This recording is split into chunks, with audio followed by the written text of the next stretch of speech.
Praise the Lord, everyone. Brother Roop here.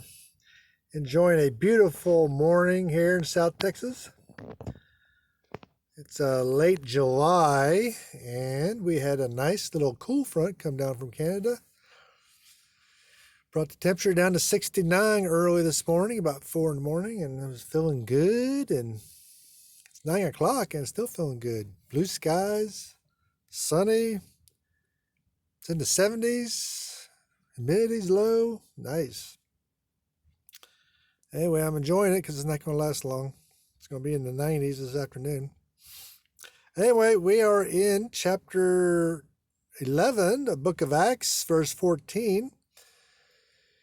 Peter is at the church council explaining his actions concerning Cornelius and them receiving the gift of the Holy Ghost to the other apostles.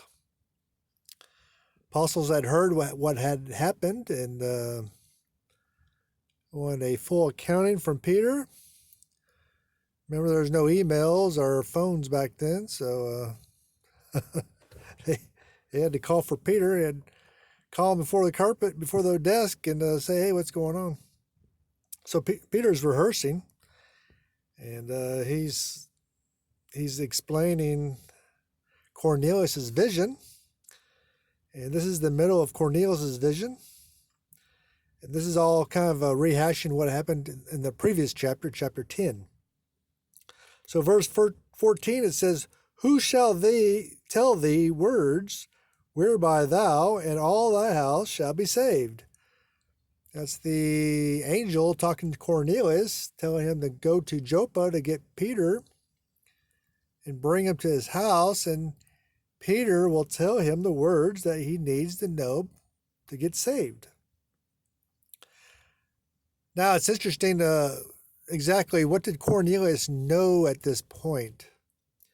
Cornelius was a Jewish God-fearer, so he was believing in Judaism and Israel's God. But did he know anything about the Jesus movement that the apostles were spearheading? Did Cornelius know about the Holy Ghost? We don't know if he knew all that beforehand.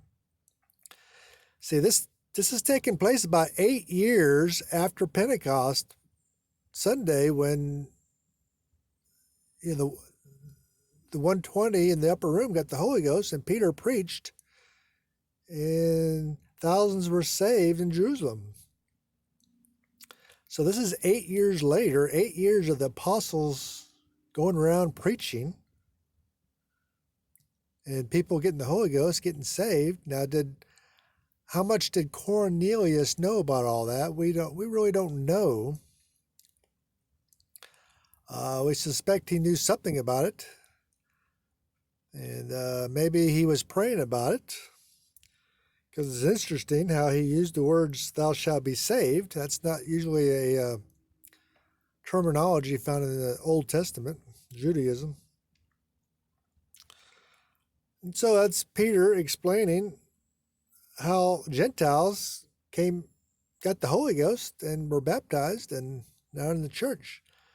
That's a very first.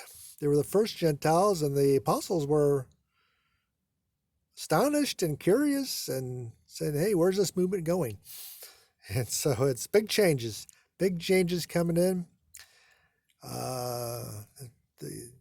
This Jesus movement within Judaism will be exploding and become its own church, its own religion, and it's very exciting times. Very exciting times to be in Israel at that time. Thank you.